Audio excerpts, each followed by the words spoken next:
I'm Faridah Àbíké-Íyímídé, the author of the World Book Day book, The Doomsday Date, which is a rom-com set at the end of the world. A children's book I really enjoyed reading this year was Fence by S.C. Picat, Joanna the Mad, and Joanna Lafuente. This is a graphic novel series set at an elite boarding school, and it follows a bunch of fencers who are all at different levels of expertise in the world of fence.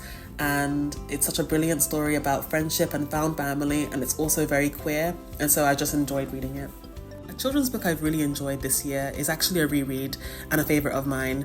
It's called Scythe, and it's by Neil Shusterman. The story takes place in the near future, and it's kind of like the Hunger Games, but in this world, people no longer die. When you get older, you can just set your age back, or you can just keep on getting older, but no one dies. The only way to die is to be killed by a scythe, and scythes are people who are appointed with the task of killing people in order to keep the population numbers in control.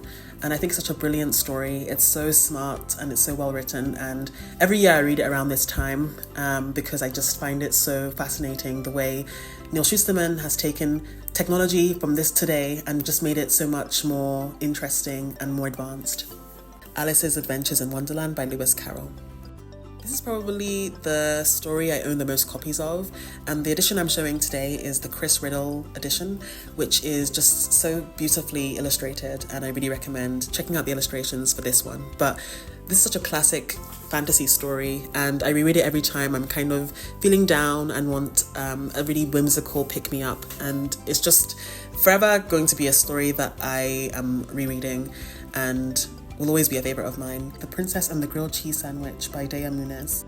The story takes place in a fairy tale kingdom far, far away, where everyone is named after a type of cheese, and there's a princess who has to decide who she wants to marry, but chooses someone that the kingdom might not approve of. I love this story. It was so much fun and so heartwarming, and I really recommend it to anyone that loves stories like Heartstopper, and also stories where there are a lot of puns and fun hijinks involved. A children's book I've really enjoyed this year is Their Vicious Games by Joelle Wellington. If you love my book Ace of Spades, I feel like you would just love Their Vicious Games just as much, because it deals with very similar themes such as race, gender, class, and sexuality, and it's just really well written, and it reminded me a lot of the K-drama Squid Game, but a lot better in my opinion. And I feel like you can reread this story 100 times and still find so many gems in the narrative, and I think that Joelle is just such a clever person, and yeah, it's a brilliant story.